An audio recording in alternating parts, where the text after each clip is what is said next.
አስርዮሾች ቢሆንስ ለምሳሌ 0.6 የዚህ ምሳሌ ማለት ነው 0.6 ወደ መቶኛ ቀይሩ ብትባሉ ይሄ በጣም ቀላል ነው። ምንድነው የምናደርገው? 0.6 ሲባዛ በመቶ መቶኛ እናደርገዋለን። ላሉንም ታቱንም በመቶ መቶኛ ስላባዛውት አዲስ የምናገኘው ቁጥር ከመጀመሪያው ጋር እኩል ተመጣጣኝ ቁጥር ነው ማለት ነው። ተመጣጣኝ ቁጥር ነው የምናገኘው። ስለዚህ 0.6ን በመቶ ስታባዙት 60 ይሰጣቸዋል። መቶኛ እናገኛለን ማለት ነው። አሁን ይሄ ስንት ሆነ? 60% አገኘው ማለት ነው። ስለዚህ አስርዮሾችን ወደ መቶኛ ለመቀየር በመቶ መቶኛ ላሉንም ታቱንም ማንኛውም ቁጥር በውስጥ ታዋቂነት ስንት አለው? አንድ አለው ብለን ላሉንም ታቱንም በመቶ መቶኛ በማባዛት ወደ ፐርሰንት መቀየር እንችላለን ማለት ነው። አሁን የዛሬው ትምህርታችን መቶኛዎችን መተግበር የሚል ነው። መቶኛዎችን መተግበር። ስለዚህ የተማርነው ትምህርት ክፍልፋዮችን አስርዮሾችን ስለሆነ ክፍልፋዮችንና አስርዮሾችን የያዙ የቃላት ፕሮብሌሞችን እናሰላለን ማለት ነው። የቃላት ፕሮብሌሞችን ነው የምናሰራው። ምን ተገብረውም እሱን ይሆናል ማለት ነው። ስለዚህ ከዚህ ትምህርት በኋላ ምንድነው መረዳት ያለብን? የቃላት ፕሮብሌሞችን መቶኛዎችን የያዙ የቃላት ፕሮብሌሞችን መፍታት እንችላለን ማለት ነው። መፍታት እንችላለን። እሱን በምሳሌዎች አሳያቸዋለሁ ማለት ነው። በጣም ጥሩ። መቶኛዎችን ለመተግበር ምሳሌዎችን ወስደን እናያለን። እስቲ ምሳሌ አንድ እንውሰድ። ምሳሌ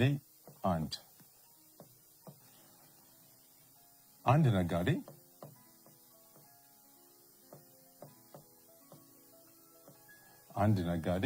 የልብስ ማጠቢያ ማሽን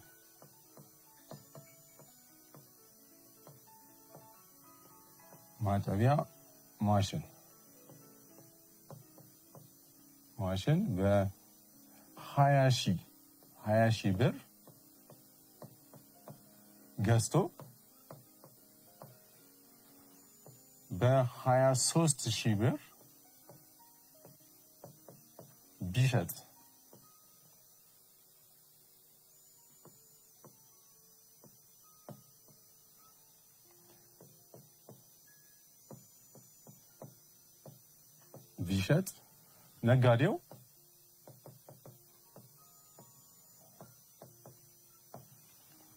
ነጋዴው በመቶኛ በፐርሰንት ወይም ደግሞ በመቶኛ ምን ያህል አትርፏል?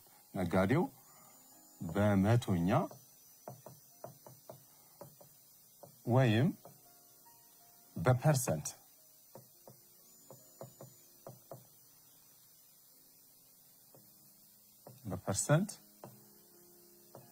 ምን ያህል አትርፏል? አሁን ጥያቄው ይሄ ነው። የቃላት ፕሮብሌም እንደዚህ ነው የተሰጠ። አንድ ነጋዴ የልብስ ማጠቢያ ማሽን በ20 ሺህ ብር ገዝቶ በ23 ሺህ ብር ቢሸጥ ነጋዴው በፐርሰንት ወይም ደግሞ በመቶኛ ምን ያህል አትርፏል ነው። ስለዚህ የቃላት ፕሮብሌሞችን ለመስራት እነዚህን አሁን የምነግራችሁ ነገሮች መከተል አለባችሁ። በመጀመሪያ ጥያቄውን ማንበብ መረዳት ያስፈልጋል። ስለዚህ ጥያቄውን በደንብ አድርጋችሁ ታነቡና ምን ተሰጥቶኛል፣ የተጠየኩት ደግሞ ምንድነው የሚለው መለየት ነው ማለት ነው። ስለዚህ ጥያቄውን በደንብ ካነበብነው በኋላ የተሰጠንን ነገር ለይተን እናወጣለን። የተጠየቅነው ነገር ምንድነው የሚለውን እንለያለን ማለት ነው። አሁን እዚህ ምዕራፍ ላይ ክፍልፋዮችን እና ደግሞ አስርዮሾችን ስለሆነ የተማርነው እንዴት አድርገን ወደ ክፍልፋይ መቀየር እንችላለን፣ የተሰጠንን ነገር የተጠየቅነውን ነገር ወደዛ እንዴት እንቀይራለን የሚለውን እሱን ነው መጀመሪያ መስራት ያለብን ማለት ነው። በጣም ጥሩ። ስለዚህ አንድ ነጋዴ የልብስ ማጠቢያ ማሽን በ20 ሺህ ብር ገዝቶ በ23 ሺህ ብር የሚሸጥ ከሆነ ነጋዴው በመቶኛ ምን ያህል ያትርፋል ነው። ስለዚህ ይህን ለመስራት ምን እንጠቀማለን? መፍትሄ መጀመሪያ ነጋዴው በብር ምን ያህል አትርፏል እሱን ነው የምናወጣው ማለት ነው። ስለዚህ የነጋዴው ትርፍ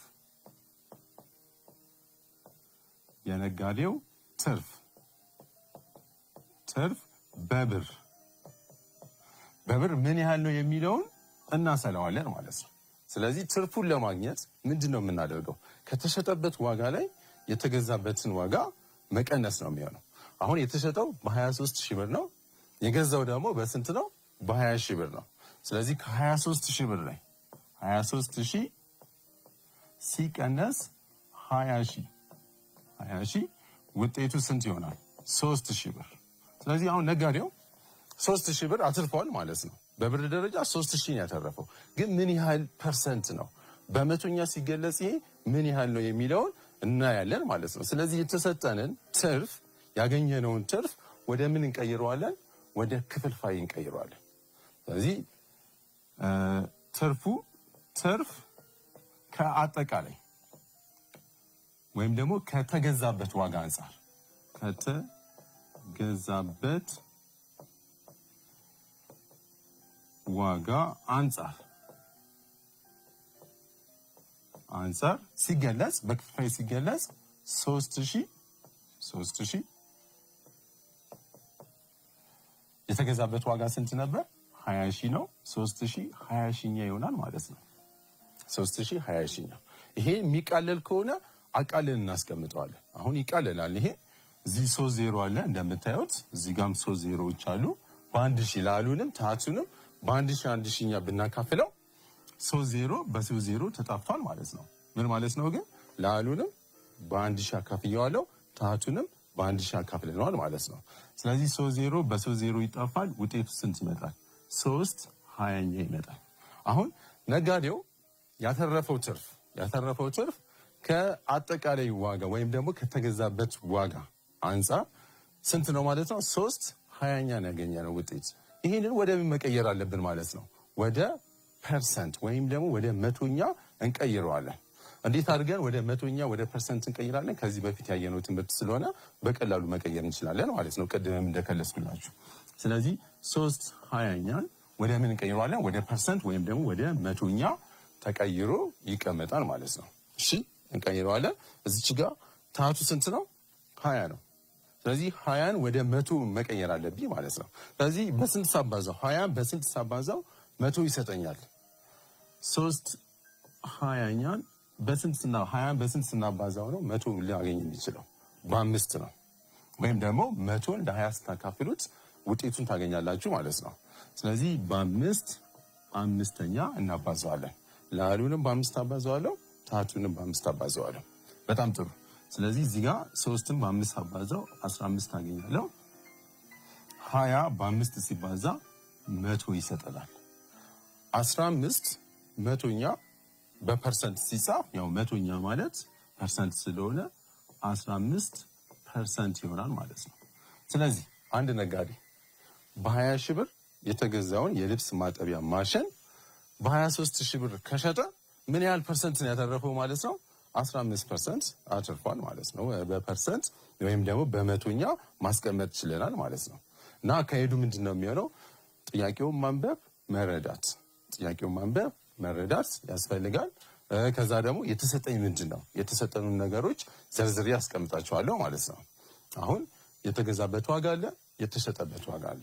እነሱን ዘርዝረን እናስቀምጣለን። ከዛስ ትርፉን በብር አስቀመጥኩት እና ይሄን ትርፍ መጀመሪያ ከነበረው ዋጋ አንፃር በክፍልፋይ ይቀመጣል ማለት ነው። እዚህ ጋር በክፍልፋይ አስቀምጬ 3 20ኛ መጥቷል። መጨረሻ ላይ እነዚህን ክፍልፋዮች ወደ መቶኛ ወይም ደግሞ ወደ ፐርሰንት እንቀይራቸዋለን ማለት ነው። ወደ ፐርሰንት እንቀይራቸዋለን። ስለዚህ 3 20ኛ ወደ ፐርሰንት ስንቀይረው እቺን 20 በስንት አባዝቼ 100 ላገኝ እችላለሁ? በ5ኛ ይሆናል። በጣም ጥሩ። ምሳሌ 2 በአንድ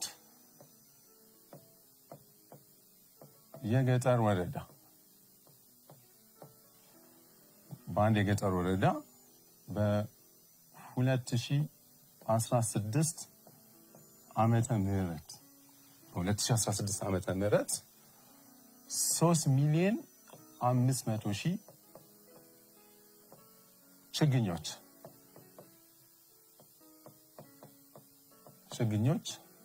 ተተክለዋል።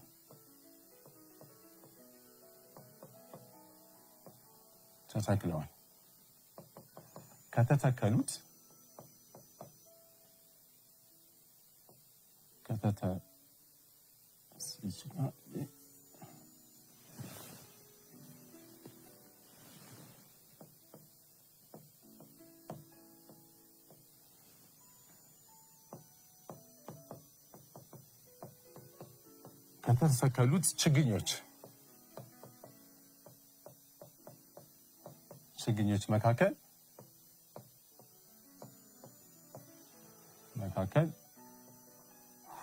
2,100,000 ችግኞች ቢጸድቁ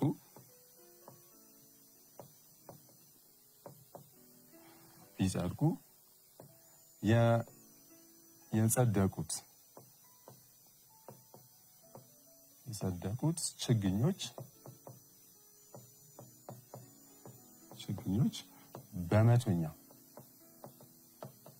በመቶኛ ወይም በፐርሰንት ምን ያህል ነው?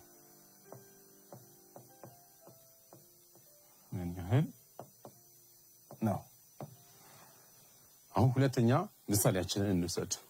በአንድ የገጠር ወረዳ በ2016 ዓመተ ምህረት 3,500,000 ችግኞች ተተክለዋል። ከነዚህ ከተተከሉ ችግኞች ውስጥ 2,100,000 ችግኞች ጸድቀዋል፣ ሌሎቹ ደግሞ ከስመዋል ማለት ነው። ስለዚህ እነዚህ የጸደቁ ችግኞች በመቶኛ ሲቀመጡ ምን ያህል ነው ጥያቄው። የቃላት ፕሮብሌም ነው። መጀመሪያ ቅድም እንደነገርኳችሁ ይህን ጥያቄ ታነቡታላችሁ። ከዛ የተሰጠን ምንድነው የተጠየቅነው ጥያቄ ምንድነው የሚለው እንለያለን። ከዛ ክፍልፋዮችን ስለሆነ ያስተማርኳችሁ ወደ ክፍልፋይ ትቀይሩታላችሁ። ያንን ክፍልፋይ ደግሞ ወደ ምን እንቀይረዋለን? ወደ መቶኛ እንቀይረዋለን ማለት ነው። አካሄዱ ይሄ ነው የሚሆነው። ስለዚህ ይሄንን በቀጥታ እኔ ከመስራቴ በፊት 4 ደቂቃ ሰጣችኋለሁ። በየቤታችሁ ሆናችሁ ይሄን ጥያቄ ትፈቱታላችሁ ማለት ነው። በጣም ጥሩ።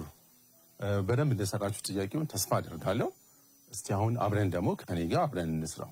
በአንድ የገጠር ወረዳ በ2016 ዓመተ ምህረት 3,500,000 ችግኞች ተተክለዋል። ከተተከሉት ችግኞች ውስጥ ስንት ነው የጸደቀው?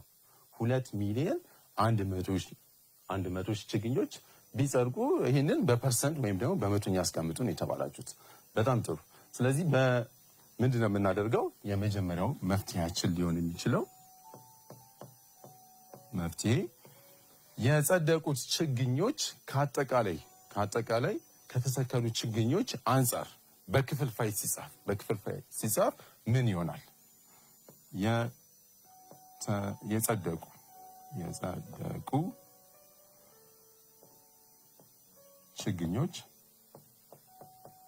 ችግኞች ከአጠቃላይ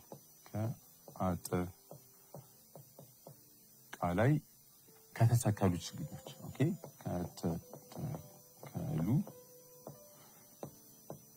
ችግኞች አንጻር በክፍልፋይ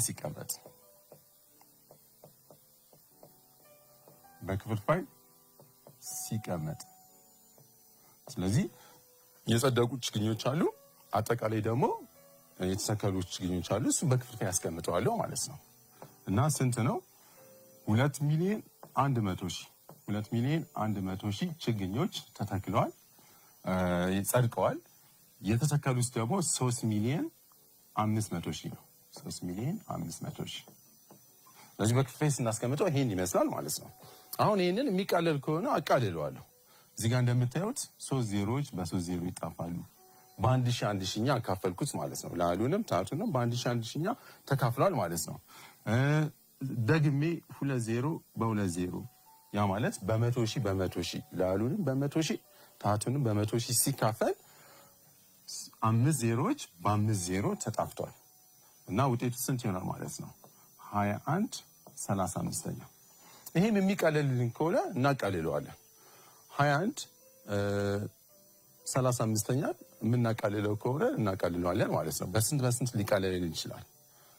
እዚህ ጋር እንደምታዩት የአንድ ቤቱ አንድ ነው፣ እዚህ 5 ነው። ስለዚህ በ5 ሊቃለልን አይችልም። በ3 ካልተቃለለም እንደዚህ ይቀመጣል ማለት ነው። 21 ስንተኛ? 35ኛ። ግን ይሄ በ7 ሊቃለልን ይችላል።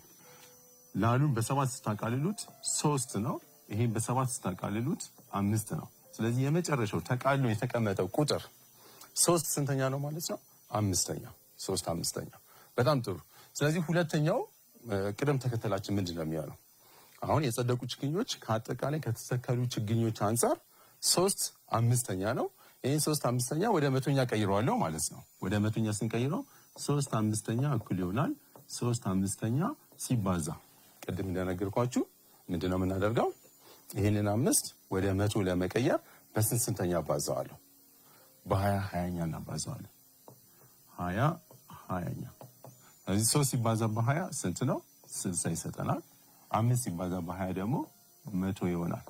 ስለዚህ 60% እና አሁን በገጠር ወረዳ ውስጥ ይሄን ያህል ችግኞች ተተክለው 2,100,000 ችግኞች ከጸደቁ ምን ያህል ፐርሰንት ነው የጸደቀው ማለት ነው?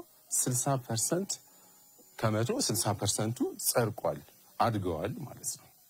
ስለዚህ ወደ በመቶኛ አስቀምጬ ይህን ጥያቄ ፈተነዋል ማለት ነው። የቤታችሁ ሆናችሁ እንዲያርጋችሁ ከሰራችሁ ትክክል ነው። ካልሆነ እርማት በእንደዚህ አይነት ነገር ትወስዳላችሁ ማለት ነው። ጥሩ። እስቲ ሶስተኛ ሌላ ምሳሌ ደግሞ ሶስተኛ እንወስዳለን። ምሳሌ 3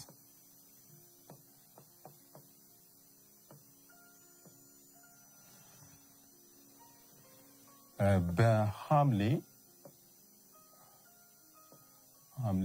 1967 ትምህርት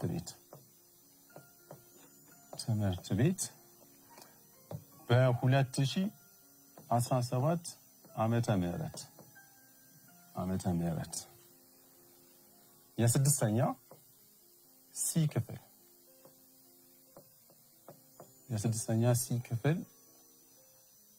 21 ወንድ ተማሪዎች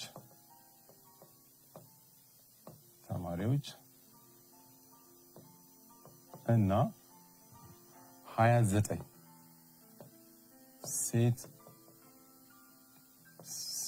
ተማሪዎች ይገኛሉ። በሐምሌ 1967 ትምህርት ቤት የስድስተኛ ሲ ክፍል 21 ወንድ ተማሪዎች እንደገና ደግሞ 29 ሴት ተማሪዎች ይገኛሉ።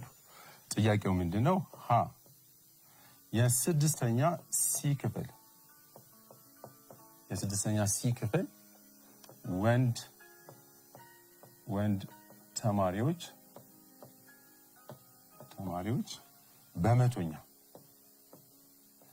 በመቶኛ ወይም ደግሞ ፐርሰንት ግለጹ። የሴት ተማሪዎችንም እንደዚሁ የስድስተኛ ሲ ክፍል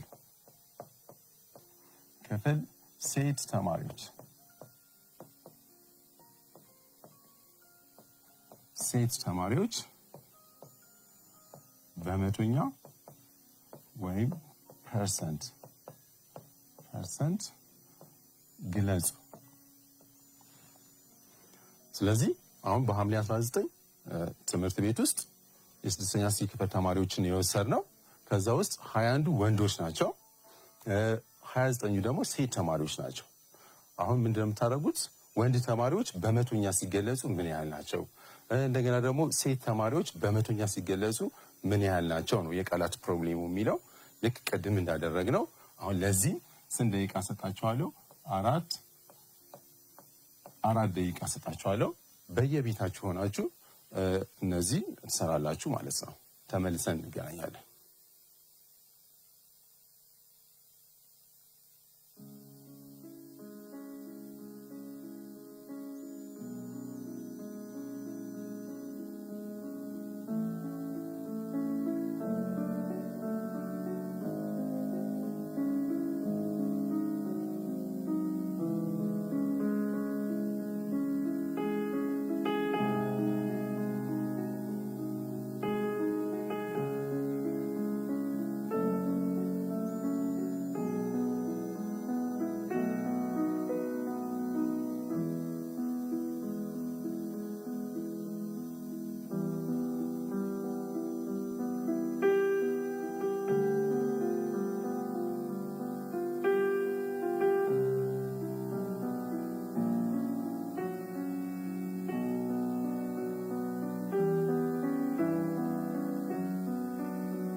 በጣም ጥሩ በደንብ እንደሰራችሁ ተስፋ አደርጋለሁ። ስለዚህ እስቲ አብረን ደግሞ እንስራው። በሐምሌ 19 67 ትምህርት ቤት በ2017 የ6ኛ ሲ ክፍል ተማሪዎች ስንት ናቸው? 21 ወንድ ተማሪዎች አሉ። 29 ሴት ተማሪዎች ይገኛሉ። ጥያቄው ምንድነው? የ6ኛ ሲ ክፍል ወንድ ተማሪዎች በመቶኛ ሲገለጹ ምን ያህል ናቸው? ሴት ተማሪዎቹ በመቶኛ ሲገለጹ እሱን ስሩ ነው የተባላችሁት። እና ቅድም እንደነገርኳችሁ ምንድነው የምናደርገው? ጥያቄውን በደንብ ካነበባችሁት በኋላ የተሰጠኝ ነገር በክፍልፋይ አስቀምጠዋለሁ ማለት ነው። ከዛ ክፍልፋዩን ደግሞ ወደ መቶኛ እንቀይረዋለን። እሺ አጠቃላይ ተማሪው ምን ያህል ነው? ስለዚህ መፍትሄያችን የሚሆነው አጠቃላይ የተማሪ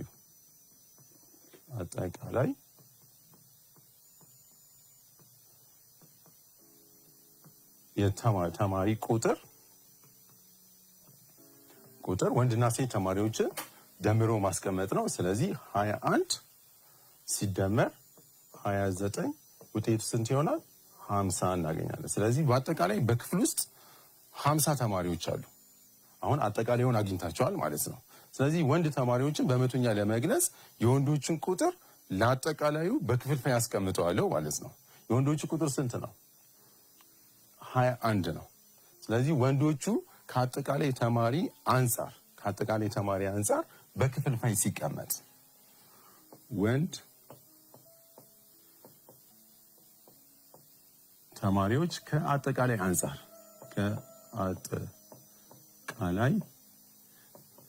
ተማሪዎች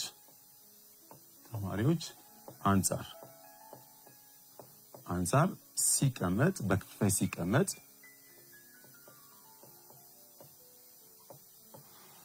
ምን ይሰጠናል ማለት ነው? 21 ነው። እዚህ ወንድ ተማሪዎች 21 ሲካፈል ለ50 አድርጌ አስቀምጠዋለሁ ማለት ነው። አሁን 21 50ኛ የሚቃለልላችሁ ከሆነ አቃላችሁ መጻፍ ነው። ካልተቃለለም ችግር የለውም። ታቷ 100 እንድትሆን ምን አድርጌ አስቀምጠዋለሁ የሚለውን እሱን ወደ መቶኛ እንቀይረዋለን ማለት ነው። በጣም ጥሩ።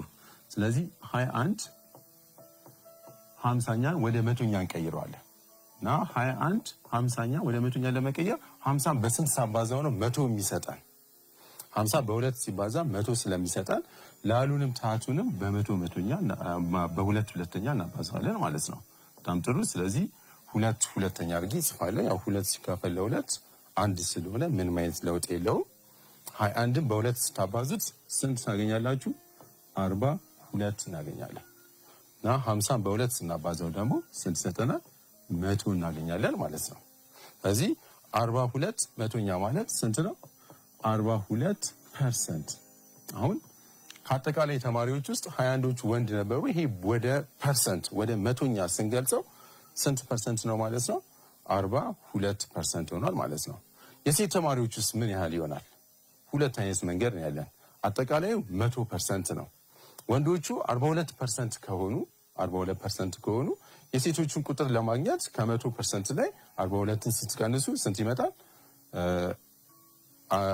48% ይሰጥናል ማለት ነው። ወይ 58% እናገኛለን ማለት ነው። 58 ግን እዚህ እንደሰራሁት አድርገን መስራት እንችላለን። ምን አድርገን? ሴት ተማሪዎች ይሄ የሀ መልስ ነው። እዚህ ጋር እንወስዳለን። ሴት ተማሪዎች ከአጠቃላይ ተማሪዎች አንጻር